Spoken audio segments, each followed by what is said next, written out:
Hello everyone, welcome back to our YouTube channel. अभी हम करने वाले हैं question number 70। Okay, let P11 of x be the real vector space of polynomials in the variable x with real coefficients and having degree at most 11 together with the zero polynomial. Let E and F be two subsets of P11 of x having 12 element of each with satisfying ये वाला condition S0 of 3 equal to S1 of 3 equal to so on equal to S11 of 3 equal to 0 और R0 of 4 equal to R1 of 4 equal to so on equal to R11 of 4 equal to 1। मतलब E में जो polynomial है ये satisfy करेंगे ये वाला condition को और F में जो पॉलिनोमियल्स हैं ये सेटिस्फाई करेंगे ये वाला कंडीशन को। Then which one of the following is true. Okay, देखो P11 ओवर x क्या है? P11 ओवर x ये है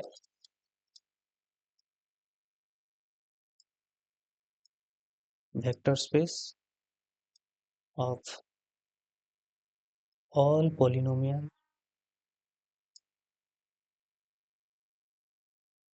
of degree at most 11। Okay, ये तो सबको पता है। और वेक्टर स्पेस मतलब यहाँ पे जीरो वेक्टर रहेगा और यहाँ पे जीरो वेक्टर जो है क्या है? Zero vector is zero polynomial. Zero polynomial ये दिया है together with zero polynomial. Okay, और यहाँ पे दो सेट दिया है ई और एफ जिनमें कि क्या है? पोलिनोमियल्स हैं जो कि ये कंडीशन हो ये कंडीशन को सेटिस्फाई कर रहे हैं। ई में जो पोलिनोमियल्स हैं वो ये वाला कंडीशन को सेटिस्फाई कर रहे हैं और एफ में जो पोलिनोमियल्स हैं ये सेटिस्फाई कर रहे हैं ये वाला कंडीशन। ओके, तो ई और एफ लिनियरली डिपेंडेंट होंगे या लिनियरली इंडिपेंडेंट होंगे ये पूछा है, ये हमको पता करना है। ओके, तो देखो ई में क्या है? ई में है S0x S1x to S11। Okay, S0x मतलब it is a polynomial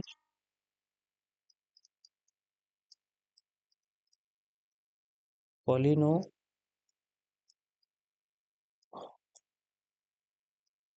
polynomial of degree zero.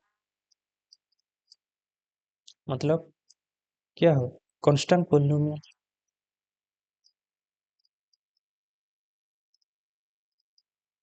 मतलब कोई भी एक कांस्टेंट है और ये जो कांस्टेंट है बिलोंग कर रहा है आर से।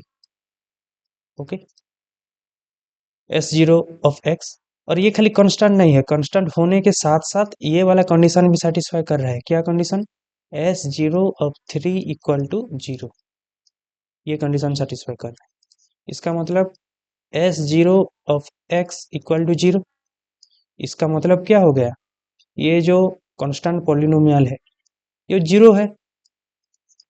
इसका मतलब ई में 0 S1x S2x S11x ये है। S1x क्या है? एक पॉलिनोमियल ऑफ डिग्री 1 और ये क्या कंडीशन सेटिस्फाई कर रहा है? S1 ऑफ 3 इक्वल टू 0 ये सेटिस्फाई कर रहा है। S1 of S2 of 3 equal to 0 ये सेटिस्फाई कर रहा है। S11 of 3 equal to 0। तो इनमें देखो ये जो फर्स्ट कांस्टेंट पॉलिनोमियल है ये क्या हो गया? 0 हो गया। तो ये क्या है? इससे हमारा कोई मतलब नहीं है। ओके, तो एक रिजल्ट है। रिजल्ट क्या है? A set that contains zero vector is always linearly dependent। एक सेट में जीरो वेक्टर प्रेजेंट हो गया तो वो सेट लीनियरली डिपेंडेंट हो जाता है। देखो ई में देखो कांस्टेंट पोलिनोमियल के रूप में जीरो यहाँ पे प्रेजेंट है, इसका मतलब ई क्या है, linearly dependent. Okay, E is linearly dependent. Okay, तो देखो ऑप्शन ए बोल रहा है any such E is not necessarily linearly dependent. Not necessarily linearly dependent मतलब ये गलत हो गया, इसको हम डिस्कार्ड करेंगे। अभी अभी तक हम एफ को चेक नहीं कर रहे हैं। ओके, बी में बोल रहा है कि any such E is necessarily linearly dependent. F का बारे में हम पता नहीं किए हैं। सी में बोल रहा है कि any such E is not necessarily linearly independent, not necessarily linearly independent, लेकिन हमको मिला है ई इज लीनियरली इंडिपेंडेंट, तो इसको भी हम डिस्कार्ड कर देंगे। अब हम चेक करेंगे एफ को। ओके, एफ में क्या है,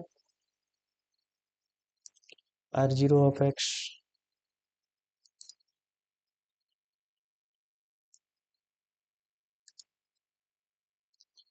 एफ में है R zero of x, R one of x, R two of x up to R eleven of x. Okay, R zero of x मतलब ये क्या है, ये है एक कांस्टेंट पोलिनोमियल जो कि यहाँ पे R zero of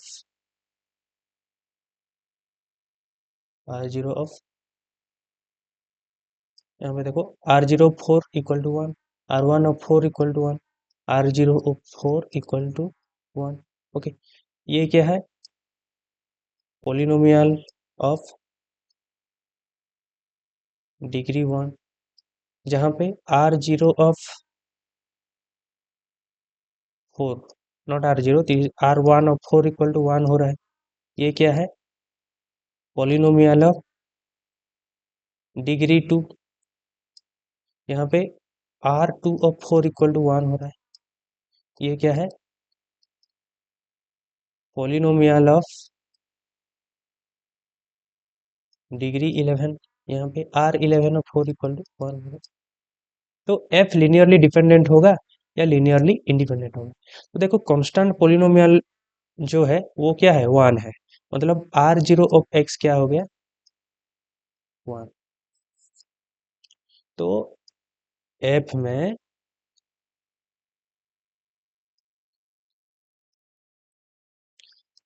constant polynomial हो गया वन, ये हो गए R one of x, R two of x. तो हमारे पास एक रिजल्ट था, क्या रिजल्ट था कि एक सेट में जीरो वेक्टर प्रेजेंट हो गया तो वो लिनियरली डिपेंडेंट होता है, जीरो वेक्टर से प्रेजेंट होने से। लेकिन यहाँ पे देखो वन प्रेजेंट है एफ में, तो इसके लिए हम नहीं बोल सकते लिनियरली डिपेंडेंट होगा या लिनियरली इंडिपेंडेंट होगा, इसको हमको चेक करना पड़ेगा। ओके, यहाँ पे आर वन ऑफ एक्स है क्या, पोलिनोमियल ऑफ डिग्री वन, जो कि ये कंडीशन सेटिस्फाई कर रहा है। एक्स के जगह में हम जब फोर पुट करेंगे ये वन होगा। तो देखो ये ऐसे हो सकता है, one comma R one of x, suppose मैं ले रहा हूँ one by four into x, x की जगह में हम जब फोर पुट करेंगे तो ये क्या हो जाएगा, वन हो जाएगा। Suppose R two of x को मैं लेता हूँ one by four square into x square. Similarly this is R eleven of x, one by four power eleven into x power eleven, ये भी एक हो सकता है, बहुत सारे होंगे। सपोज मैं एफ को ऐसे भी ले सकता हूँ, one comma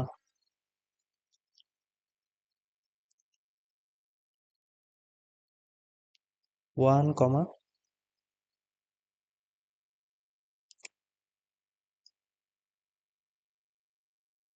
not four, this is five minus x का power one, that is five minus x, और फाइव माइनस एक्स का power two, five minus x के power three, so on, and five minus x के power eleven, ऐसे भी ले सकते हैं। देखो यहाँ पे फाइव माइनस एक्स क्या है, आर वन एक्स, मतलब it is A polynomial of degree one, and x के जगह में हम जब फोर पुट करेंगे तो ये वन हो रहा है। सिमिलरली 5 माइनस एक्स का होल स्क्वायर, यहाँ पे जब हम एक्स के जगह में 4 पुट करेंगे तो ये भी देखो 1 हो रहा है। ओके, और ये है एक 2 डिग्री का polynomial. Similarly 5 minus x power 11 ये है 11 डिग्री का पोलिनोमियल, 11 डिग्री का पोलिनोमियल। और एक्स की जगह में हम जब 4 पुट करेंगे ये हो जाएगा 1। ओके, ये भी हो सकता है। तो देखो इसको हमको चेक करना है लीनियरली इंडिपेंडेंट होगा या लीनियरली डिपेंडेंट होगा। तो सपोज मैं एक जनरल फॉर्म लेता हूँ, इतना बड़ा जो है मतलब 12 एलिमेंट है, इनको चेक करने थोड़ा मुश्किल होगा, इसीलिए मैं इसका जनरल फॉर्म में इसको मैं चेक करूँगा। ओके, तो सपोज मैं लेता हूँ एक suppose A, okay, F equal to a0, okay, then a0 plus b1x, not b1, suppose take it a1x, a0 plus a1x plus a2x square. Okay, ये क्या है, एक कांस्टेंट पोलिनोमियल है। यहाँ पे मैं लिख रहा हूँ a0 नॉट इक्वल टू 0, ये 1 डिग्री का पोलिनोमियल है, मतलब a1 नॉट इक्वल टू 0, ये 2 डिग्री का पोलिनोमियल है तो a2 नॉट इक्वल टू 0। और यहाँ पे क्या हो रहा है, a0 of 4 equal to suppose 1, a0 plus a1 4 equal to 1, और a0 plus a1 of 4 plus a2 of x की जगह मैं 4 पुट कर रहा हूँ, ये इक्वल टू 1। इसका मतलब सपोज ये है r0 ऑफ x, ये था r1 ऑफ x, और ये है r2 ऑफ x। ओके,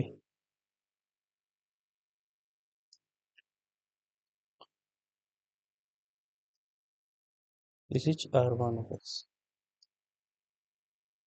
मैं ये ले रहा हूँ r1 of x, r2 of x, ये है r0 ऑफ x। ओके, और इसको हम चेक करते हैं लीनियरली इंडिपेंडेंट है या लीनियरली डिपेंडेंट है। ओके, तो कैसे चेक करेंगे, suppose alpha beta gamma, alpha into a0 plus beta into a0 plus a1x plus gamma into a0 plus a1x plus a2x square equal to 0, ये मैं ले रहा हूँ। और हमको यदि मिल गया alpha equal to beta equal to gamma equal to 0, then it is linearly independent. और इनमें से कोई भी अल्फा या बीटा या गामा से कोई भी एक एटलीस्ट वन नॉन जीरो मिल गया तो ये होगा लिनियरली डिपेंडेंट। ओके, तो ये क्या हो जाएगा, यहाँ पे alpha into a0 plus beta into a0 plus beta into a1x plus gamma into a0 plus gamma into a1x plus gamma into a2x square equal to 0। Okay, और यहाँ पे मैं जितना भी कंस्टेंट टर्म है उनको मैं एक साथ लिखूंगा, alpha into a0 plus beta into a0 plus यहाँ पे देखो गामा इंटू a0। उसके बाद x वाला टर्म को एक साथ लिखूंगा, बीटा इंटू a1 प्लस यहाँ पे gamma into a1 x plus ये gamma a2 x square equal to 0। Okay, तो इसको मैं लिख सकता हूँ बीटा प्लस गामा, यहाँ पे मैं a1 कॉमन ले सकता हूँ, यहाँ पे a1x और यहाँ पे भी a1x में कॉमन लूंगा, तो बचेगा beta plus gamma equal to 0। Okay, देखो यहाँ पे मैं लिख सकता हूँ alpha plus beta plus gamma into a0 plus beta plus gamma into a1x plus gamma into a2x square equal to. Okay, तो देखो जीरो को मैं क्या लिख सकता हूँ, zero plus zero into x plus zero into x square. अब मैं क्या करूंगा, कंपेयर करूंगा both side, compare both side. तो यहाँ पे non constant term, non term free of x, यहाँ पे देखो, यहाँ पे एक्स नहीं है, यहाँ पे भी एक्स नहीं है, तो यहाँ पे क्या हो जाएगा, alpha plus beta plus gamma into A zero equal to zero. Okay, x वाला टर्म को देखो, अब एक्स वाला टर्म को, यहाँ पे एक्स है, यहाँ पे एक्स है, यहाँ पे हो जाएगा beta plus gamma into A one equal to zero. Okay, और यहाँ पे एक्स स्क्वायर वाला टर्म को देखो, इसका कोफिशिएंट जीरो, इसका coefficient gamma into A two, इसका मतलब gamma into A two equal to zero. ये तीन हमको मिल गया। यहाँ से देखो, ए जीरो या तो ए जीरो जीरो होगा या alpha plus beta plus gamma zero होगा। ओके, लेकिन हम यहाँ पे क्या लिए हैं, a zero not equal to zero, तो यहाँ पे क्या जीरो होगा, alpha plus beta plus gamma equal to zero, since a zero not equal to zero. A zero क्यों जीरो नहीं होगा, ए जीरो क्यों जीरो नहीं होगा, क्योंकि ये क्या है, दिस इज वन, मतलब R zero of x, x के जगह में हम जब फोर पुट करेंगे, ये क्या होना चाहिए, वन होना चाहिए। तो यहाँ पे वन कांस्टेंट पॉलिनोमियल है, ये यहाँ पे वन होगा, इसीलिए it is not equal to zero. Okay, तो यहाँ पे देखो, beta plus gamma equal to zero, क्यों, क्योंकि a one not equal to zero. क्यों a one not equal to zero, क्योंकि यहाँ पे देखो a one not equal to zero, ये क्या है, ये है आर वन ऑफ एक्स, मतलब polynomial of degree one, a one zero हो जाएगा, तो ये क्या पॉलिनोमियल ऑफ डिग्री वन होगा, नहीं होगा, इसीलिए a one not equal to zero. इसका मतलब beta plus gamma equal to zero. Okay, यहाँ पे देखो, गामा इक्वल टू जीरो, क्योंकि a two not equal to zero है। क्यों a two not equal to zero है, देखो यहाँ पे ये वाला में, ये क्या है, आर टू ऑफ एक्स, मतलब polynomial of degree two, A two zero हो जाएगा, तो ये क्या पॉलिनोमियल ऑफ डिग्री टू होगा, नहीं होगा, इसीलिए a two not equal to zero हम लिए हैं। तो यहाँ पे a two not equal to zero, तो गामा इक्वल टू जीरो। तो यहाँ पे बैकवर्ड सब्सटीट्यूशन करेंगे तो क्या मिलेगा, गामा इक्वल टू जीरो, यहाँ पे gamma equal to zero put करो तो बीटा इक्वल टू जीरो हो गए। Okay, gamma equal to zero मिला है, यहाँ पे ये वाला इक्वेशन में beta equal to zero gamma equal to zero put करो, क्या मिलेगा, अल्फा इक्वल टू जीरो। तो हमको क्या मिल गया, alpha equal to beta equal to gamma equal to zero.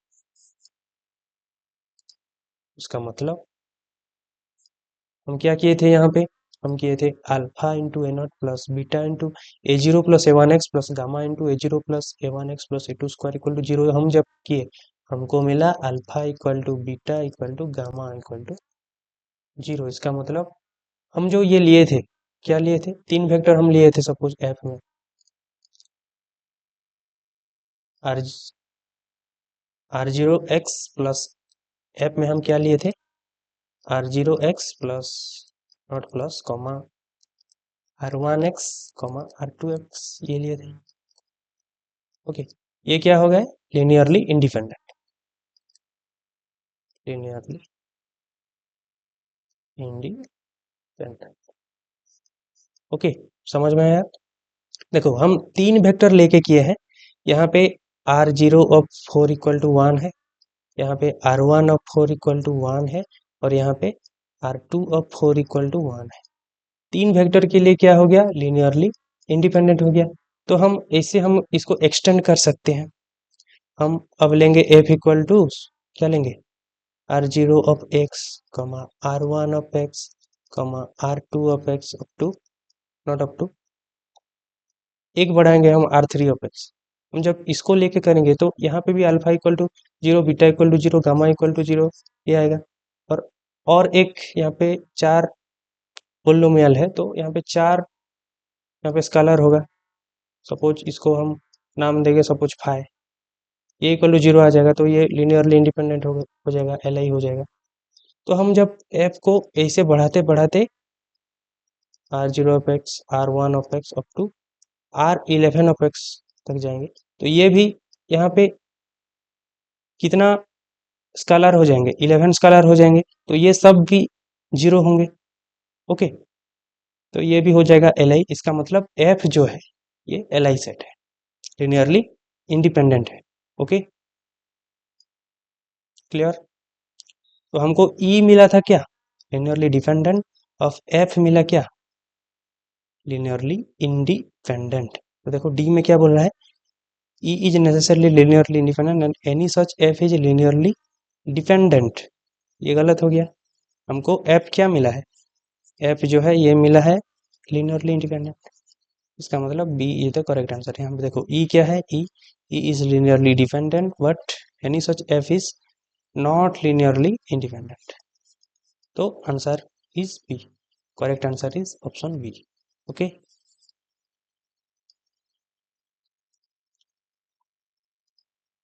Thank you, मिलते हैं नेक्स्ट वीडियो में।